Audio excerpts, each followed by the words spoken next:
Halo semuanya, nama saya Christiana Dijaya. Dalam video kali ini saya mau membahas perlunya wawasan Ibrani dalam membaca Alkitab. Tapi sebelumnya, kita opening dulu.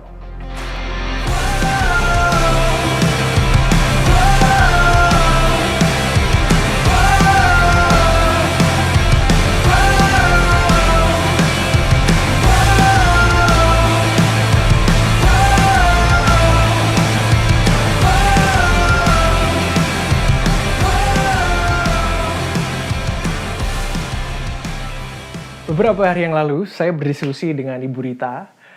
Beliau adalah Associate Lecturer in Biblical Studies di Israel Bible Center. Beliau juga penulis artikel Kristiani yang bernama Sarapan Pagi atau di sarapanpagi.org. Dalam diskusi itu, kami membahas perlunya wawasan Ibrani dalam membaca Alkitab. Nah, seperti apa diskusinya? Kita lihat yang ini. Kita lihat. Orang-orang Kristen di Indonesia itu terbiasa membaca Alkitab yang sudah diterjemahkan. Oke. Jadi kita memang tidak terbiasa membaca kitab suci dalam bahasa aslinya. Memang itu bukan suatu kewajiban, tetapi alangkah baiknya jika orang-orang Indonesia ini mulai membiasakan diri membaca Alkitab dalam bahasa aslinya. Sebab kalau suatu ayat itu sudah diterjemahkan, itu ada yang lost in translation, ya. Jadi seperti contohnya seperti ini, nasi pulen. Nasi pulen, nah, ya. Bahasa Jawa itu. Ya, nasi pulen, nasi punel. Punel. Ya. Oke. Apa bahasa Inggrisnya nasi punel? Sticky rice. Sticky rice. Is it really sticky? Not really, ya. Not really sticky. Jadi tidak ada terjemahan yang bisa menerjemahkan seperti persis dalam bahasa Jawa atau dalam bahasa Indonesia nasi punel, nasi pulen. Nggak bisa. Kalau itu sudah diterjemahkan dalam bahasa Inggris, terjemahannya aneh. Nah inilah yang namanya lost in translation. Bukan salah terjemahan, tapi lost in translation. Begitu juga dalam Alkitab. Alkitab ada banyak sekali lost in translation. Misalnya salah satu kata yang terkenal yang diucapkan oleh Yesus di kayu salib itu tetelestai. Oh, tetelestai. Ya. Oh.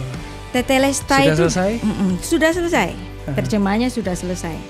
Nah, itu ditulis oleh Rasul Yohanes dalam bahasa Yunani. Ya. Tapi apakah Yesus mengucapkannya dalam bahasa Yunani? Bukankah Yesus itu orang Yahudi? Ya kan? Nah, pasti kalau sudah diterjemahkan, apakah Yesus betul-betul mengatakan sudah selesai? Nah, ini ada satu naskah Ibrani yang sangat menarik menerjemahkan tetelestai dalam bahasa Ibrani itu dengan nislam. Nislam itu Ibraninya? Ya. Oh, oke. Ibraninya itu nislam. Nah, nislam itu adalah bentuk nif'al dari shalom. Ya, bentuk nif'al itu adalah bentuk pasif dari kata shalom. Oh, pasif. Ya. Damai. Ya, itu sudah didamaikan. Oh, oke. Ya. Jadi Yesus mengatakan nislam. Ya, itu sudah didamaikan. Memang kata nislam itu juga bisa bermakna tetelestai, sudah selesai. Dalam artian apa? Dalam artian selesai membayar. Dalam artian melunasi. Jadi utang piutang ini utang piutang. Jadi dosa itu adalah hutang dalam mindset Semitik. Jadi ketika Rasul Yohanes itu mendengar Tuhan Yesus mengatakan nislam tetelestai, dan itu dia menuliskan dalam bahasa Yunani tetelestai. Saya yakin seyakin-yakinnya hati dari Rasul Yohanes ini bergetar. Karena cara itulah Tuhan Yesus membayar hutang dosa manusia di kayu salib dengan pembayaran darahnya sendiri. Nah, dalam bahasa Ibrani ya, kata shalom itu luas sekali, ya. Shalom. Kata shalom itu luas sekali. Dia bisa bermakna damai, sejahtera. Ya. Dia bisa bermakna komplit. Komplit. Oh, ya. oke. completeness. Nah, dia bisa dalam artian selesai, tetelestai itu. Selesai. Ya. Nah, bahasa Yunaninya menulisnya dengan sangat bagus karena menulisnya dalam bentuk perfect tense. Nah, perfect tense bahasa Yunani ini mengindikasikan bahwa Yesus itu mengatakan selesai tindakan satu kali untuk selamanya. Jadi naskah bahasa Yunaninya pun sangat indah. Nah, kalau dibaca dalam bahasa Ibraninya juga sangat indah karena kata shalom ya dalam bentuk PL silem itu dalam artian lunas membayar. Jadi Yesus di kayu salib mengatakan aku telah lunas membayar. Dan dia menuliskannya dan dia mengucapkannya dalam ungkapan ya verba nifal ya. Itu sudah dilunasi. Nah, kalau kita kembali lagi ke naskah bahasa Yunaninya, perfect tense, satu kali perlakuan Yesus untuk melunasi berlaku untuk selama-lamanya. Jadi kalau kita membaca Alkitab dalam bahasa asli, baik itu dalam bahasa Yunani, baik itu dalam bahasa Ibrani, Anda akan mendapatkan satu kekayaan yang wow, luar biasa. Ya, itulah pentingnya orang Kristen itu mulai membiasakan diri membaca Alkitab dalam bahasa Ibrani. Memang saya tidak mengkritik terjemahan yang sudah ada. Ya, LAI itu terjemahan yang sangat baik. Tetapi bagaimanapun, ya, baik itu bahasa Indonesia, baik itu bahasa Inggris. Bahasa Inggris kan cuma ngomong nulis it is finished. Finish, ya. Finish apanya? Ya. Kalau Anda memahami ini dalam artian bahasa Ibrani, finish membayar, menyelesaikan membayar. Jadi kata silem itu sampai hari ini tuh masih dipakai dalam bahasa Ibrani modern. Misalnya begini. Sebagai untuk kata dalam artian pelunasan. Misalnya saya beli buku, ya. Misalnya buku ini saya beli, paid, dan saya mengatakan buku ini sudah lunas saya bayar. Jadi saya bilangnya silamti al-hashefer. Jadi sudah pakai ditebus. Sudah ditebus, sudah aku bayar, sudah aku selesaikan. Nah, demikianlah Yesus menyelesaikan hutang dosa manusia di kayu salib dengan mengatakan tetelestai dalam bahasa Yunani, dan saya yakin Tuhan Yesus mengucapkannya dalam bahasa Ibrani karena Yesus orang Yahudi. Maka dia mengucapkannya dengan nislam. Itu sudah lunas dibayar. Lunas. Jadi tetelestai itu bukan sekedar sudah selesai. Maksudnya Yesus menyelesaikan segala tugasnya, bukan sekedar itu, tapi dia sudah membayar hutang dosa manusia dengan darahnya. Luar biasa sekali kan? Ya, sangat dalam banget. Jadi meskipun perjanjian baru itu ditulis dengan bahasa Yunani, tapi kita perlu juga punya wawasan Ibrani ya? Ya, begini, Alkitab bahasa Yunani perjanjian baru itu ditulis oleh para rasul, yang dimana para rasul itu orang-orang Yahudi. Oh ya. Iya. Jadi Anda betul, bayangkan ya, seorang Yahudi menulis naskah dalam bahasa asing. Nah, ini seperti saya menulis suatu naskah dalam bahasa Inggris. Bahasa Inggris ya. Maka Inggris saya akan Inggris Jawa. Ya. Demikian pula Rasul Yohanes ketika dia menulis kitab suci itu dalam bahasa internasional kala itu. Nah, waktu itu bahasa internasionalnya itu bahasa Yunani. Seperti bahasa Inggris kita hari ini ya. Jadi dia menulis dalam bahasa Yunani, tapi mindsetnya tetap orang Yahudi. Ya, maka ketika Tuhan Yesus dituliskan mengatakan tetelestai, nah ini ya, para penerjemah naskah Ibrani itu mencari kira-kira Yesus itu ngomong apa. Ya. Ini ngomongin Haberit Hakadasya. Oke. Ya.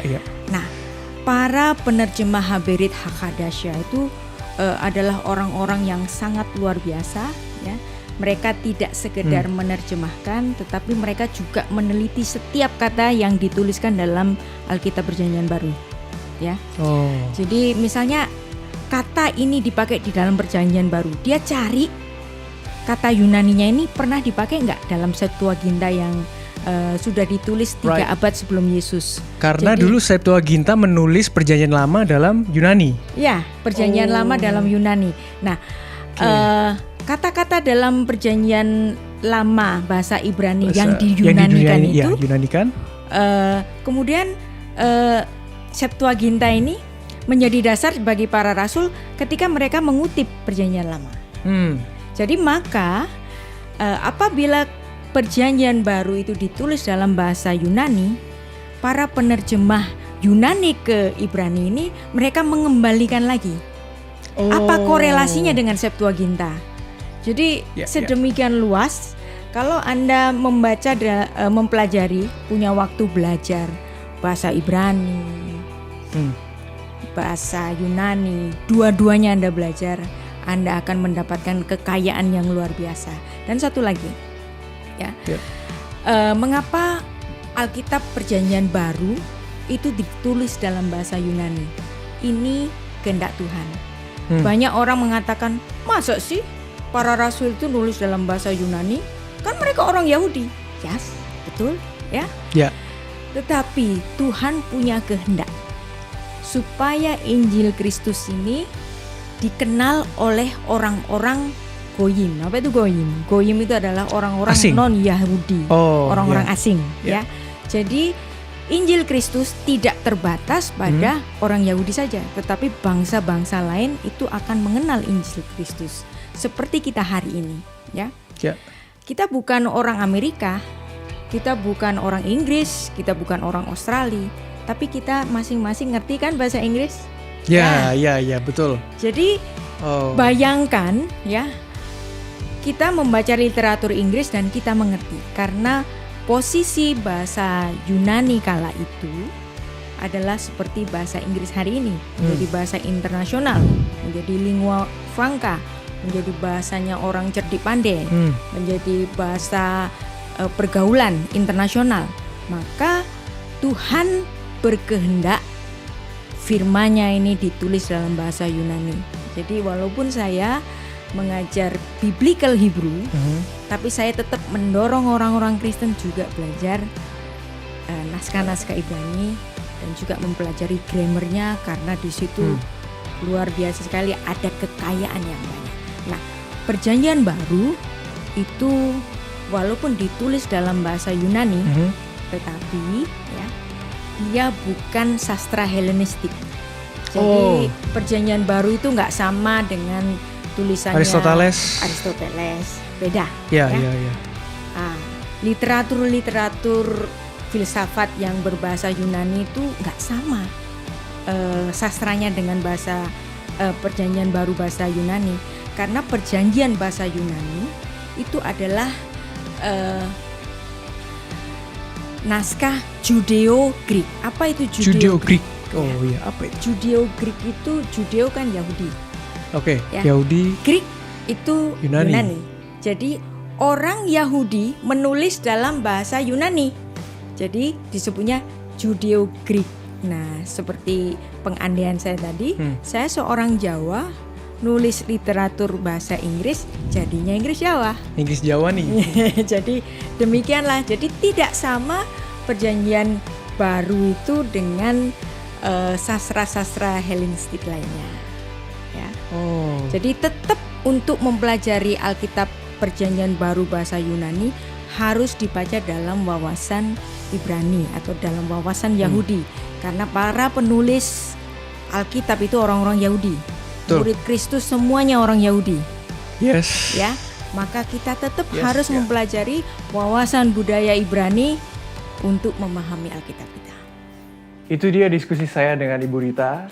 Semoga bisa menjadi wawasan yang baru buat kita, terutama dalam membaca Alkitab. Buat teman-teman yang mau bertanya seputar Alkitab atau wawasan Ibrani, kalian bisa tuliskan pertanyaan kalian di kolom komentar.